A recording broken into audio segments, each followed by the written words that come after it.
What's going on, guys? Mickle here, and we have some very critical information to cover in this video. The LBRY SEC case just went to its summary judgment filing stage. Both parties submitted their summary judgment statements last night, and we learned so much about the SEC strategy from these filings. Jeremy Hogan has already come out on Twitter and said that the LBRY case is very similar to that of the SEC versus Ripple case. Therefore, it is critical that we analyze the SEC strategies in the LBRY case to get a better understanding of what they're going to try to do against Ripple. Now, I'm going to tell you right now, the SEC is already up to their very sketchy tactics, and in this video, I'm going to show you guys exactly what they tried to do against LBRY and how appalling it really is. Guys, I also have some brand new information on the Bill Hinman emails. I think we're closer than ever to figuring out what was going on behind the scenes when Bill Hinman drafted the Ethereum free pass speech.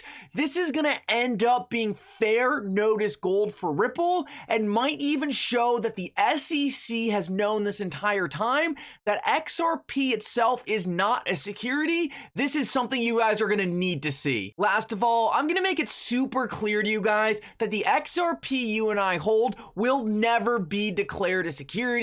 The SEC is already showing some significant weaknesses in their filings and summary judgment against LBRY. I'm going to show you guys why we are at a lower risk than ever of our XRP being declared a security, and this is extremely good news for us going forward. Guys, if you are new to this channel or come here all the time, please take a second to hit the like and subscribe button down below. It goes such a long way in helping to support this channel, and it means so much to me. If you guys are ever looking for a good place to buy some XRP, make sure to check out the link in the description below. With that said though, let's jump right into it, and I hope you guys enjoy the content.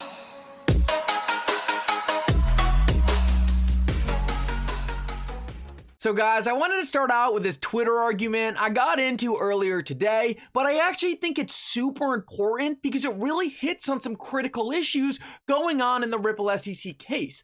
This is a very common misunderstanding I see when talking about what is a security versus what is not, and I think it's really important to understand because it's going to give you so much more confidence that the XRP you and I hold will never be declared a security. So Tag XRP put out a tweet, essentially a quote from Jay Clayton. Jay Clayton said, "Every ICO I've seen is a security."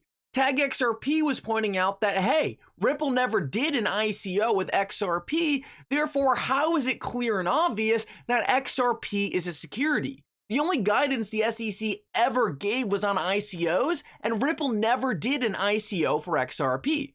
Well, Tiffany Hayden tweeted in response to this, and she said Howie didn't do an ICO either.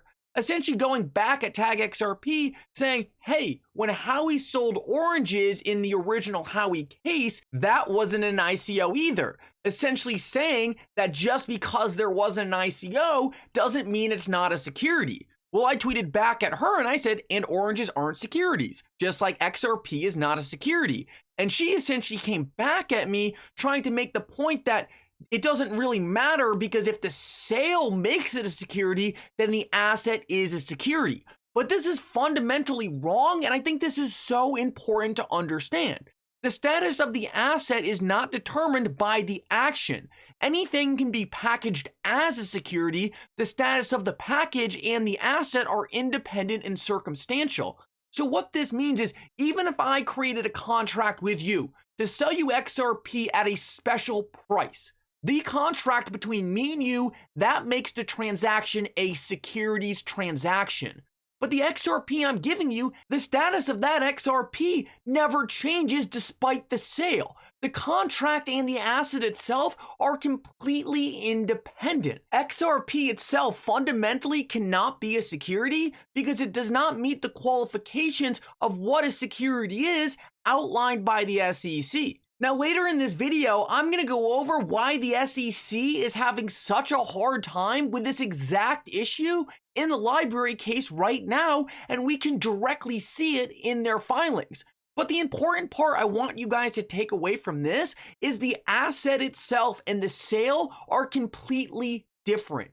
You can sell anything like a security, but the asset itself is completely independent of the sale and has its own status. And it's not just me telling you this, John Deaton said it himself. In the Telegram case, the court declared the digital asset itself is never the security. The only reason the SEC brought XRP holders into this case and tried to claim that XRP itself is a security was to put more pressure on Ripple. The SEC was simply using us as negotiating pieces. They know XRP is not a security because this has already been ruled on in the Telegram case.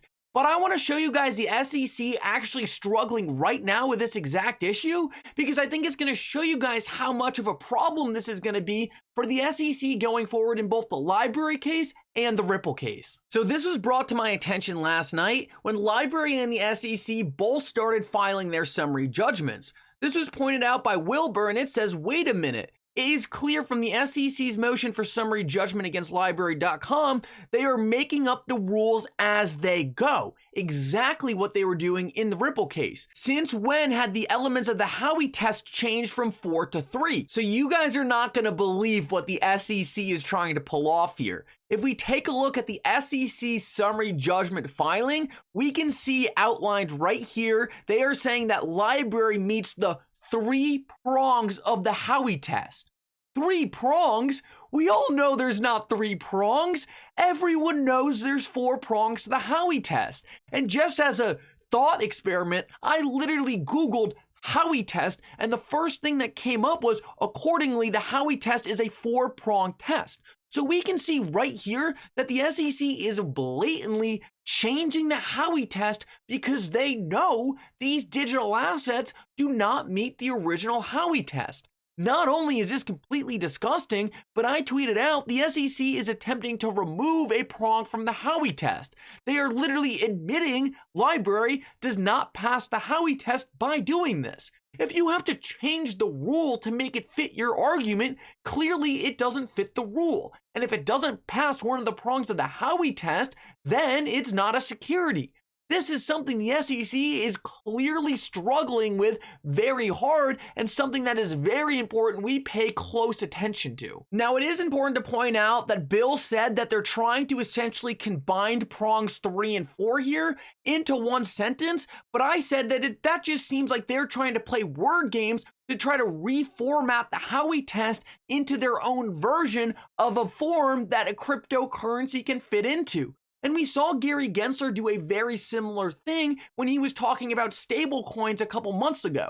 He kept on calling them stable value coins. What they're trying to do here is subtly change the terminology around things so it falls under their jurisdiction. That is not how this works, and the SEC is not going to get away with this. And if we take a look at this also, and I think it is very important to point out, Bill points out something very important to XRP holders, and that is one of the SEC's arguments in this case. Bill said, we certainly know now that the SEC in the LBRY case is trying to say the common enterprise is essentially a pooling of funds from LBRY sales. On this account, it cannot support the idea that LBRY itself is per se a security. So I read that and said, Bill, help me out. What does pooling of funds have to do with LBRY per se being a security? And he said the argument is about the pooling of sales and refers to LBRY sales of LBRY and the proceeds being placed in a LBRY account. It cannot apply, for example, to me swapping LBRY tokens for some other crypto on a secondary exchange or vice versa. So what he's saying is the SEC's argument right here is extremely limited and only covers one small sale going on with LBRY. It does nothing to address the secondary market, so the SEC's own argument is proving that LBRY per se is not a security. LBRY sells LBRY tokens sometimes in a form that would constitute a securities offering. But the LBRY token itself is not a security, just like the XRP you and I hold will never be declared a security. So guys, before you go, you need to see this. This is super interesting and has to do with the Bill Hinman emails. So last night, the Bill Hinman emails were actually leaked, but they were heavily redacted. You could pretty much take nothing away from it, but Stephen Huber came in and made a legendary connection you guys need to see because this is super interesting.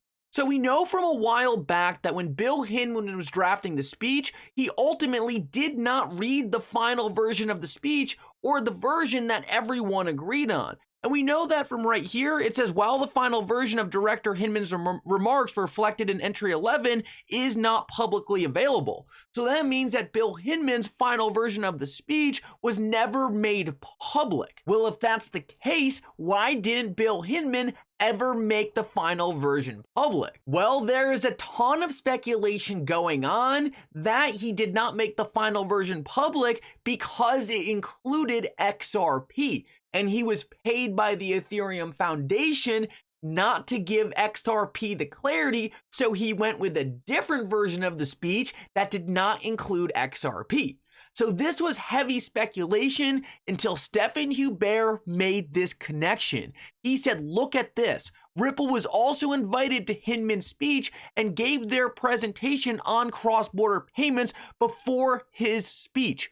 Who bets that XRP was supposed to be mentioned in the SEC part? Can you imagine how awkward this whole situation must have been? And if we take a look at this, Ripple was presenting at the exact conference in which Ethereum got its free pass speech, likely meaning that XRP was also supposed to get a pass at this exact conference, but Bill Hinman eventually took it away. This is insane, and I think this is a connection we need to be paying very close attention to, because if this is in fact the case and XRP is in those emails, then this case is done. XRP will never be declared a security. Ripple will get off scot-free, and we are going to have some very exciting price action coming in. Guys, thank you so much for watching. I hope you enjoyed this update. Make sure if you're still here, you like and subscribe. It helps out so much. But for now, Mickle out.